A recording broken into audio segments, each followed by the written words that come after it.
Answer the boy. Given up for dead, returns to his people, to sacred Sparta, a king! Our king, Leonidas! Ho, ho, ho!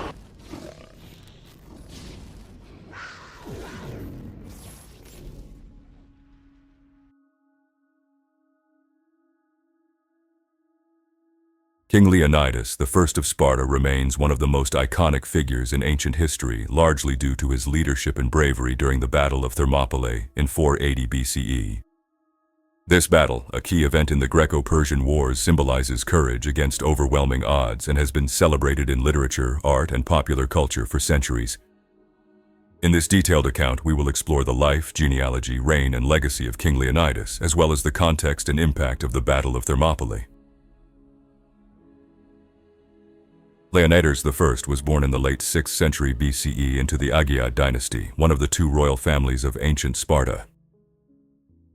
His father was Anaxandridas II, who had an unusual arrangement of having two wives simultaneously, his first wife, with whom he initially struggled to have children, and a second wife.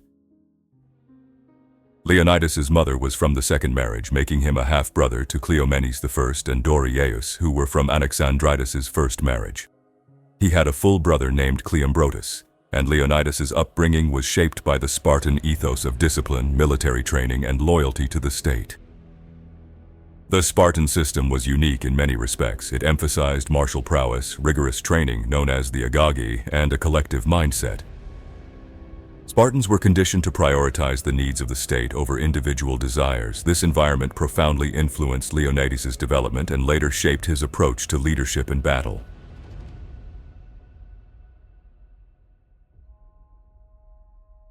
Leonidas became king of Sparta following the death of his half-brother Cleomenes I. Cleomenes' reign was marked by bold military ventures, including the campaign to subdue Argos and involvement in various Greek political affairs. However, Cleomenes had a tumultuous rule and died under mysterious circumstances, which some accounts suggest was suicide or even execution due to his erratic behavior. After Cleomenes' death, Leonidas ascended to the throne, continuing the Agiad dynasty's leadership. Leonidas's marriage to Gorgo, Cleomenes' daughter, further solidified his position within the Spartan royal family. Gorgo is one of the few Spartan women known to have played a significant role in politics, and she was noted for her intelligence and influence. Together, Leonidas and Gorgo had a son named Pleistarchus, who would later succeed his father as king of Sparta. The Greco-Persian Wars were a series of conflicts between the Persian Empire and Greek city-states that began in the late 6th century BCE. By the time Leonidas became king, the Persian Empire had already launched one major invasion of Greece, which was repelled at the Battle of Marathon in 490 BCE. However, in 480 BCE, the Persian king Xerxes I launched a second, much larger invasion. The Persian forces, estimated to be in the hundreds of thousands, posed a significant threat to Greece. The Greeks formed a coalition to resist the invasion, and the Spartans were tasked with defending the narrow pass at Thermopylae. This strategic location was crucial because it provided a choke point that could delay the Persian advance, allowing the Greeks to regroup and prepare for further battles. Leonidas led a small force of 300 Spartans, supported by a few thousand Greek allies, to defend Thermopylae. The choice of 300 Spartans was deliberate, reflecting the belief that a smaller, highly trained force could hold the narrow pass effectively. The Spartans were selected based on their military prowess and had to have living sons to ensure the continuation of their lineage.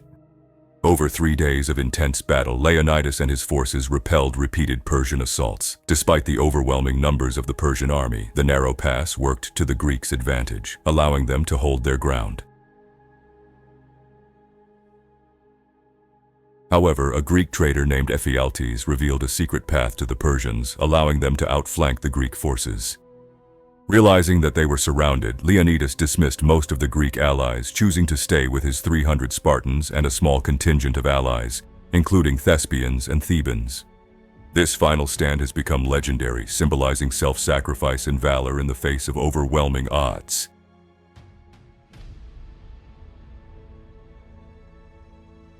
The final battle at Thermopylae was brutal, and Leonidas and his men fought valiantly to the end. Although they were ultimately defeated, their resistance slowed the Persian advance and provided inspiration to the rest of Greece.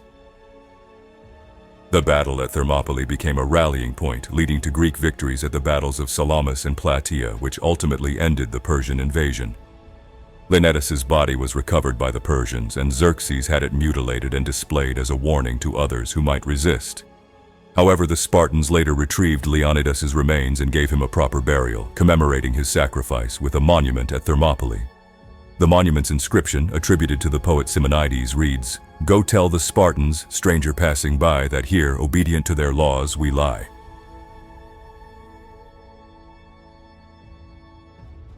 His legacy has been celebrated in ancient and modern works, including Herodotus's Histories, which provides a detailed account of the Greco-Persian Wars, and popular cultural representations like the graphic novel 300 by Frank Miller and its film adaptation. The story of Leonidas and the Battle of Thermopylae continues to inspire and resonate, illustrating the enduring power of bravery and selflessness in the face of seemingly insurmountable challenges. His legacy serves as a reminder of the impact one person's leadership and determination can have on the course of history.